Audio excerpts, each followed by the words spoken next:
Choisi pour vous informer, c'est votre journal de la mi-journée décalée en raison de la retransmission sur nos antennes des États généraux de la justice. À toutes et à tous, bienvenue à cette édition du journal. Le chef de l'État venait de le suivre sur nos antennes, a ouvert les travaux sur les États généraux de la justice, placés sous le thème « La justice congolaise est-elle malade?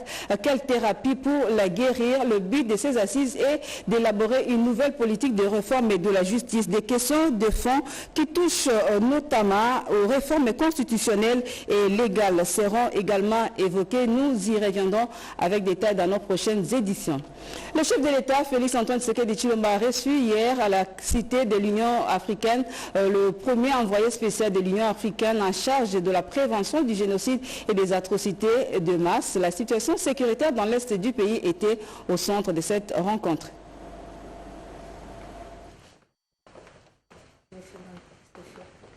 Nommé le 6 avril 2024, premier envoyé spécial de l'Union africaine pour la prévention du génocide et des atrocités de masse en Afrique, le Sénégalais Adama Dieng a entamé sa première mission en République démocratique du Congo. Conscient de sa lourde responsabilité, Adama Dieng veut s'inspirer du leadership du président Félix-Antoine Tshisekedi Tshilombo dans l'attachement au respect des droits humains. Kinshasa est la porte d'entrée de ma première mission dans le cadre de ce mandat. Et il est heureux que je commence par le Congo, parce que le Congo est un pays immense qui a donné à l'Afrique un fils éminent dont je tiens à saluer ici la mémoire. Je parlais de Étienne Tshisekedi, père de l'actuel président de la République démocratique du Congo. Et sa lutte constante pour la démocratie et la justice sociale a inspiré des générations entières. Et aujourd'hui, je me félicite de constater que son fils suit justement les traces du père pour assurer à son peuple justement les droits économiques, sociaux et culturels. Et cela est important parce qu'il n'y a pas de justice sans justice sociale. En ce mois de novembre, la RDC va présider le Conseil de paix et de sécurité de l'Union africaine après son élection au Conseil des droits de l'homme. J'ai tenu naturellement à féliciter le président Tshisekedi pour l'élection de la RDC au Conseil des droits de l'homme. Et au cours des 3 années à venir, j'ai la conviction qu'il ne ménagera aucun effort pour que la RDC se positionne comme une championne de la protection des populations civiles en danger. Et c'est une lourde responsabilité, surtout à un moment où nous sommes témoins d'atrocités criminelles qui se commettent au Soudan. Ce qui se passe à l'est du Congo. Adama Dieng promet d'accompagner le gouvernement congolais à développer des politiques de prévention du génocide et des atrocités de masse durant son mandat et promouvoir la cohabitation pacifique entre les populations des pays voisins africains. Le président de la République a également assisté à l'audience solennelle et publique de la rentrée judiciaire 2024-2025 du Conseil d'État. La cérémonie a eu lieu hier au Palais du Peuple et d'autres détails dans ce reportage. Au Palais du Peuple, ce mardi 2024, la présence du magistrat suprême a revêtu un double message. L'intérêt qu'il accorde au pouvoir judiciaire et l'interpellation de ses acteurs face au défi d'une bonne administration de la justice conforme aux attentes des populations. Après les cérémoniales protocolaires, une photo des familles avec le haut magistrat du Conseil d'État dans le hall de ce palais a immortalisé ces instants. L'événement, c'est l'audience solennelle et publique de la rentrée judiciaire 2024-2025 du Conseil d'État en présence du président de la République Félix-Antoine Tshisekedi Tshilombo, magistrat suprême et garant de l'indépendance du pouvoir judiciaire. Dans la grande salle du Congrès où a été donné le go, le haut magistrat se sont réunis en audience solennelle et publique. Dans son allocution, le bâtonnier national a fait un plaidoyer sur le rôle de la médiation et la conciliation l'exécution des arrêts du Conseil d'État. Le procureur général a pour consacré sa mercuriale à l'étude prospective du rôle du ministère public pour une justice administrative plus efficiente en République démocratique du Congo. L'objectif visé selon lui est de relever les difficultés, les limites du rôle du ministère public administratif dans l'état actuel de notre législation sur la justice administrative. Pour boucler la boucle, la première présidente d'État a dans son discours mis un accent particulier sur les mécanismes de contrôle des actes des autorités administratives centrales par le Conseil d'État. Aujourd'hui, à l'occasion de l'audience solennelle des rentrées judiciaires du Conseil d'État pour l'exercice 2024-2025, j'ai choisi d'axer mon discours sur les mécanismes des actes des autorités administratives centrales par le Conseil d'État.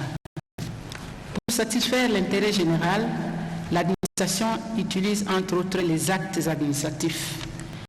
Conformément aux articles 155 de la Constitution et 85 de la loi organique précitée, le Conseil d'État est compétent pour connaître en premier et dernier ressort des recours pour violation de la loi formés contre les actes, les règlements et décisions des autorités administratives centrales.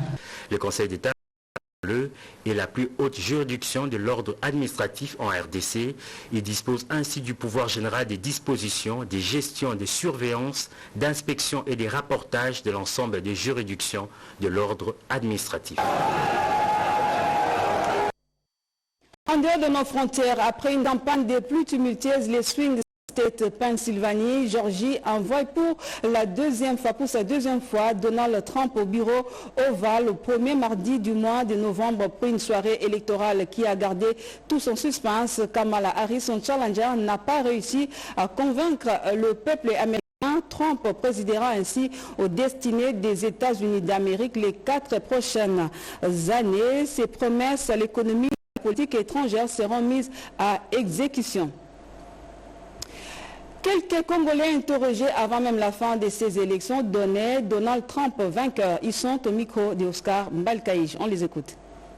On est obligé de parler de ces élections-là parce que nous sommes quelque part un peu ténus de ces élections-là, parce qu'on parle là de l'une des puissances, si pas la première puissance militaire au monde, et qui influence aussi bien dans notre pays sur les plans de la monnaie, ainsi de suite.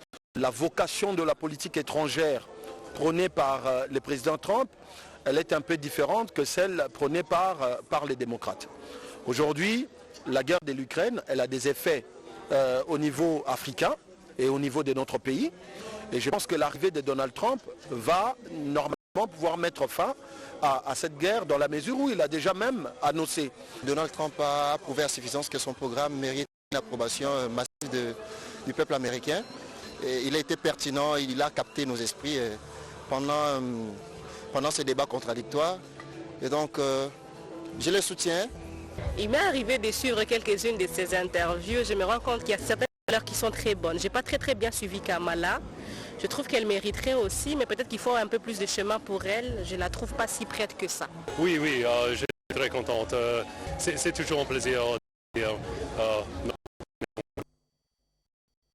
Sous l'égide de la médiation angolaise, la RDC et le Rwanda ont lancé le mécanisme des vérifications communes renforcées des violations de CCT. La grande barrière à la entre les deux pays a été le point de convergence de cette réunion. Regardez. Lancement ce 5 novembre à partir de la grande barrière de Goma du mécanisme de vérification ad hoc renforcé décidé dans le cadre du processus de Luanda, initié en vue de chercher la solution durable à la crise sécuritaire entre la RDC et le Rwanda. En présence des diplomates, des acteurs de la société civile et les officiers des pays engagés dans le mécanisme de vérification, angolais des affaires de la volonté de la RDC de la crise selon les engagements communs. Nous insistons, nous avons tous insisté sur la nécessité du respect du cessez-le-feu et nos collègues du mécanisme de vérification sûrement le feront. Nous aiderons à atteindre cet objectif et dire que ceux qui insistent sur les armes sont sur le mauvais chemin. C'est le mauvais chemin. Le bon chemin, c'est la recherche de la paix et c'est le devoir qui nous a été incombé par les 3 présidents, le président Jean-Manuel Gonçalves-Lorenzo, le président Antoine Félix Tshisekedi Tshilombo, le président Paul Kagame, nous ont confié mission, n'est-ce pas, faire revenir la paix dans la région, non seulement à l'est de la RDC, mais surtout dans la région des Grands Lacs. Cette rencontre de lancement du mécanisme de vérification ad hoc renforcée est une avancée vers la solution, mais doit aussi faciliter la RDC à recourir à la pression militaire, souhaitent les acteurs de la société civile du Nord Kivu. Pour nous, nous pensons que le gouvernement congolais doit aller plus loin et exiger clairement que la RDC se retire du sol congolais, parce que si cela n'est pas fait, ce sera toujours le même discours auquel on a toujours entendu, parce qu'ici, il n'y a pas un mot nouveau qu'on n'a jamais entendu, et que donc, pour nous, ce qui va nous rassurer, c'est de voir le retrait effectif de RDF sur le sol congolais. Bon, il faut dire que la diplomatie a échoué, et sachez bien que la diplomatie, c'est un jeu d'hypocrisie, et c'est les rapports de force, et que donc, pour nous, nous pensons que, militairement, ça va nous aider à éliminer cette menace qui est en tout cas devenue, je vais dire, très récurrente sur le sol congolais. La ministre d'État, ministre des Affaires étrangères de la RDC a, avant de participer à la cérémonie, effectué une visite au site du Génocoste où elle a déposé une gerbe de fleurs en hommage aux victimes de cette guerre. C'est le gouverneur militaire, le général-major Peter Chirimwami, qui a accueilli à la Grande Barrière la délégation du Rwanda. Le gouvernement de la République est déterminé à rétablir la paix en Ituri. Les jeunes ont un rôle à jouer dans ce processus, d'où l'appel du vice-ministre de la Défense, Sami Adoubango, invite les jeunes de l'Ituri à l'éveil patriotique. Junior Selemani nous en parle dans ce reportage.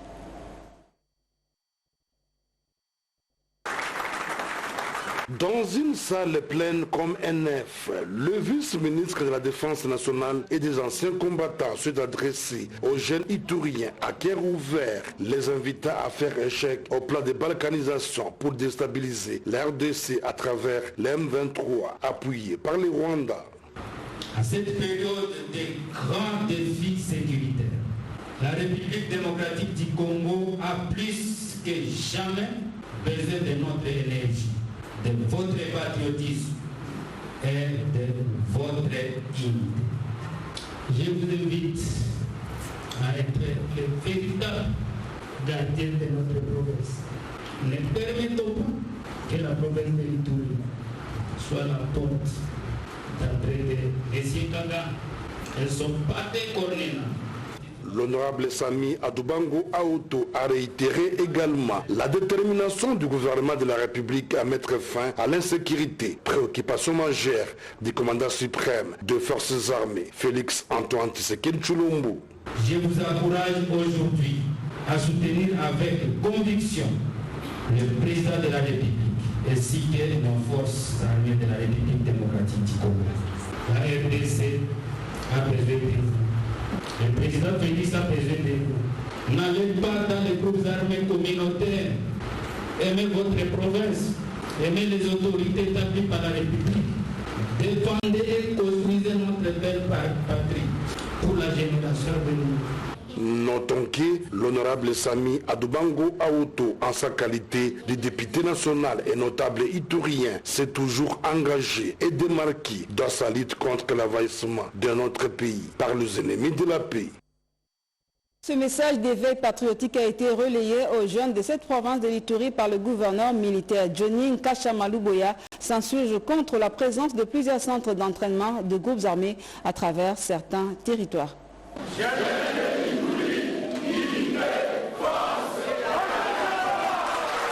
Les jeunes de l'Ituri sont appelés à prendre leurs responsabilités en main car l'avenir de cette province repose sur leurs épaules. C'est dans ces termes que le gouverneur militaire de l'Ituri s'est exprimé aux jeunes de Bunia lors du lancement de la campagne S'élever patriotique en Ituri pour le lieutenant général Lubuyanka Shomadjouni. Cette catégorie sociale doit s'opposer à s'enrôler dans les rangs de groupes armés qui ont ouvert plusieurs centres d'entraînement en Ituri. Dans notre province aujourd'hui, il y a des recrutements et il y a des centres de formation.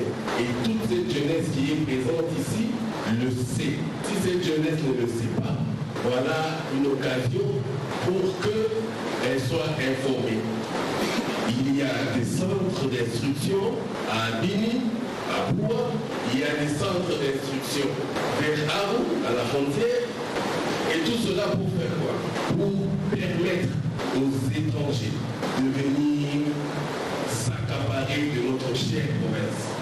Il y a une réponse que cette jeunesse qui est ici présente, une réponse qu'elle doit donner à ce recrutement-là, à cette formation, à cette manipulation, pour que cesse à jamais cette violence.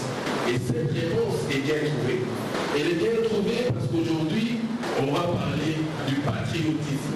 Et donc, je me rends compte qu'au niveau stratégique, que ce soit le président de la République, que ce soit Madame la Première ministre, vous avez compris et vous avez répondu à l'appel de cette jeunesse parce qu'il est conscient. L'approche non militaire imprimée par les gouverneurs militaires à cette période de l'état de siège s'inscrit dans la vision du commandant suprême des forces armées et de la PNC, Félix Antoine Tshisekedi Tshilombo. En Ituri, il est enregistré des résultats palpables sur le terrain où certains membres de groupes armés ont adhéré au processus de paix en remettant les armes, facilitant la reprise des activités socio-économiques en territoire de Djougou et d'Irumu. La RDC participe à la 47e session du groupe de travail sur l'examen périodique universel à Genève en Suisse. La délégation congolaise a présenté à cette rencontre l'état de la promotion et des protections des droits de l'homme. Gaëtan Magalano est dans la suite de cette délégation. C'est une toute autre image de la RDC en matière de la promotion et protection des droits de l'homme présentée à la 47e session du groupe de travail sur l'examen périodique universel. Conduite par la ministre en charge des droits humains, la délégation congolaise a démontré avec des exemples concrets l'évolution enregistrée depuis l'avènement du président Félix Tshisekedi au sommet de l'État. Nous avons mis au centre de notre gouvernement les droits fondamentaux des citoyens qu'on appelle les droits de subsistance. Notre rôle, c'est la restauration de la dignité des citoyens congolais. Gratuité de l'éducation de base, couverture santé universelle, la loi Mouyaya, l'amélioration de conditions carcérales, la mise en place des FONAREV qui ont un argumentaire costaud est allé à l'assistance. Le président de la République a mis en place plusieurs solutions multiformes et multidisciplinaires. La promulgation de la loi organique numéro 22/003 du 3 mai 2022 portant protection et promotion des droits des personnes vivant avec handicap constitue un progrès majeur réalisé par la RDC. Les statistiques des détenus préventifs qui constituaient en juillet 2024 41% de la population carcérale se trouvent sensiblement réduites. La protection des étrangers demeure un levier stratégique pour le développement en créant un environnement sûr et favorable. Une femme à la tête du gouvernement, une femme aux commandes de la Banque centrale. Pour la partie congolaise, le discours de haine n'existe que dans la bouche de ceux qui pillent la RDC. Sur ce qui est de la protection de l'environnement et des espèces naturelles et la lutte contre le changement climatique, c'est des principes auxquels la République démocratique du Congo tient absolument, malgré les abus actuels commis par l'armée rwandaise, plus précisément dans le parc de Virunga. In this review, which is exclusively due to DRC. Les choses auraient tellement été plus simples s'ils avaient leurs troupes sorties du territoire de la République démocratique du Congo. La situation dans l'Est, comme vous l'avez suivi, c'est l'épicentre de la violence, justement de l'agression du Rwanda. Le Rwanda, cité par le porte-parole du gouvernement, qui invite la communauté internationale à s'impliquer pour mettre fin à son aventure sanguinaire. Ramener la paix dans cette partie du territoire nous permet de protéger la promotion de notre... C'est pour la 4e fois que la RDC s'est prête à cet exercice. Dans un dialogue constructif, plus ou moins 112 pays ont formulé de recommandations. Donc, puis Genève, Gaëtan Magalano pour le compte de la RTNC. Voilà, bonne nouvelle pour les pétroliers de toutes les zones de distribution en République démocratique du Congo. Eh bien, un premier acompte vient d'être fixé pour le manque à gagner de l'exercice 2023. C'est le ministre des Finances qui a annoncé la bonne nouvelle à la délégation des pétroliers. Sylvie Moembo nous en parle. La sécurité de la disponibilité du carburant à la pompe est assurante. Le gouvernement de la République a appuyé le premier acompte des manques à gagner des pétroliers de toutes les zones de distribution de la République démocratique du Congo pour l'exercice 2023. Ces décaissements, selon le ministre des Finances Doudou Fambali Koundé Liboutaï, participent aux efforts du gouvernement non seulement à apurer par échelonnement et le plus rapidement possible les manques à gagner de l'exercice 2023, mais aussi à soulager les pressions des trésoreries auxquelles les pétroliers font face, à garantir l'approvisionnement en carburant et à préserver les intérêts aussi bien des sociétés que de la population. Formel, l'argentier de la République a martelé que le processus vers l'apurement de ces manques à gagner est irréversible et que les différents engagements du gouvernement pris au travers du ministère de l'économie seront tenus pour l'intérêt de toutes les parties. Il s'est ouvert au Caire en Égypte la 12e édition du Forum urbain mondial sur l'urbanisation des villes. Les ministres congolais des affaires foncières et de l'urbanisme prennent part à ces assises. Guy Blaise Kitiki pour les commentaires.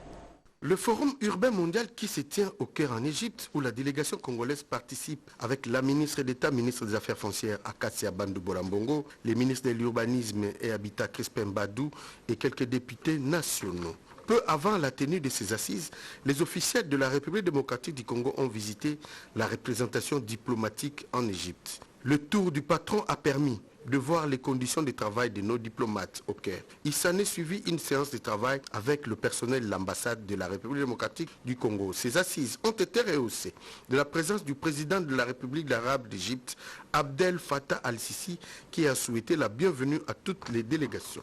Ces assises du Caire sous l'égide de l'ONU Habitat constituent une plateforme de haut niveau, ouverte et inclusive, qui permet de relever les défis de l'urbanisation durable, avec comme objectif la sensibilisation des parties prenantes, de groupes d'intérêt et de groupes de grand public, à l'échange de bonnes pratiques et de politiques, le partage des leçons et l'expérience, et la promotion de la collaboration et la coopération entre les différents acteurs dans la mise en œuvre de l'urbanisation durable. Profitant de sa présence à ces assises au Caire en Égypte, la ministre d'État, ministre des Affaires foncières, a visité le stand de la République démocratique du Congo. La ministre d'État prendra la parole ce mercredi 6 novembre. Comment mettre fin aux embouteillages monstres qui sont observés ce dernier temps dans la ville-province de Kinshasa? Eh bien, les scientifiques réfléchissent à ce sujet à l'UNIKIN. Regardez. C'est une question qui se pose avec acuité. La problématique des embouteillages dans la capitale est un véritable casse-tête. Dans un climat propice à la réflexion, les intervenantes ont exposé sur le défi et les solutions urgentes face à ces phénomènes qui impactent négativement le quotidien quinois. Face à la presse, ces intellectuels se sont soumis à un débat interactif pour une convergence de propositions. Et Kinshasa ressemble à ce jour une capitale dans laquelle l'embouteillage entraîne non seulement des perturbations d'ordre physique et organisationnel, mais également, on dirait même, des perturbations au niveau scientifique. UNIKIN Solutions a refusé de s'inscrire dans l'accoutumée de vivre comme une fatalité ce problème qui lui aussi peut trouver des solutions lorsqu'il y a collusion positive des intelligences. Pour le recteur de l'université de Kinshasa, son institution se propose d'offrir ses services pour résoudre l'épineuse question des embouteillages. Ce travail de longue haleine, porté par le chercheur de l'UNIKIN, identifie 83 points chauds et 6 causes majeures qui sont à la base de bouchons qui troublent la circulation dans la ville-province Kinshasa. Le gouverneur de Maïndombe était à Kinshasa pour des contacts liés au développement de sa province. D'autres explications, c'est dans ce reportage. Le gouverneur de la province du Maïndombe, Kosogevani Leban, vient de faire son retour ce vendredi à Inongo après un bref séjour à Kinshasa. Kosogevani Leban a tenu un discours selon lequel il doit s'atteler sur le rétablissement des régies des eaux à Inongo. Après son discours, le gouverneur s'est dirigé dans la salle du cinquantenaire de Sœurs Immaculée et Conception où il a participé à la première réunion du comité de pilotage du projet Pirate Plateau dont Kwamont, Mouchi, Bolobo et Yumbi sont les bénéficiaires. Rappelons que la présence du gouverneur du Maïndombe fait l'objet de l'investiture du gouvernement provincial. Une réunion de sensibilisation sur l'entrepreneuriat tenue en faveur de jeunes à Inongoville. Objectif, pousser les jeunes à développer leur conscience agricole, de lutter contre la faim. Le gouverneur de province Kosogevani Lebon a encouragé le jeune Maïndombe à faire l'agriculture. Le président des jeunes du Maïndombe a remercié le chef de l'État et celui de l'exécutif provincial pour l'initiative qu'il a jugée louable. Enfin, il a exhorté le jeune à matérialiser la vision du président de la République, Félix Antoine Tshisekedi Tshilombo, celle du développement local. Plusieurs autorités provinciales et locales de Maïndombe avaient répondu présentes à cette cérémonie de sensibilisation de jeunes à entreprendre dans le domaine agricole. Du sport pour terminer, la 26e Coupe d'Afrique des Nations dames seniors de handball se tiendra ici à Kinshasa du mercredi 27 novembre au 7 décembre 2024. Les préparatifs vont au bon train. La deuxième vice-présidente de la Fédération des handball a visité les gymnases jumelés du stade des Martyrs. À 21 jours du coup d'envoi de la 26e CAN Dames Senior, la deuxième vice-présidente de la FEAND, faisant office de président intérimaire, est allée inspecter les gymnases jumelés devant abriter cette grande messe sportive de handball à Kinshasa. Nous sommes venus juste pour inspecter les deux salles où vont se jouer d'abord la Coupe du Congo à partir de la semaine prochaine et surtout la CAN. Nous voulions en face, comme ça se joue partout, nous avons eu à détecter qu'il n'y a pas de tribune pour les officiels de la Confédération ou de la Fédération internationale. Bien sûr, nous avons trouvé un endroit où on a prévu pour la présidente de la République, mais il s'est fait que nous sommes obligés de chercher une tribune pour les officiels, chose qui nous a été imposée, exigée par la Confédération. C'est comme ça que nous sommes là pour voir comment est-ce que nous pouvons effectuer ces emplacements. Il nous reste moins de jours concernant la compétition, mais surtout la CAN. Donc nous sommes censés dès aujourd'hui, donc à partir déjà d'aujourd'hui, de pouvoir nous y mettre pour pouvoir travailler et mettre la propreté partout. Espérons que les travaux restants à faire dans ces gymnases jumelés seront effectués en toute urgence et que ces gymnases seront totalement mis à la disposition de la Confédération africaine de handball cette semaine du 4 novembre, sinon au plus tard la semaine du 11 novembre 2024. Madame, Messieurs, c'est la fin de cette édition du journal. Merci de l'avoir suivi. Très bonne suite de programme sur nos antennes.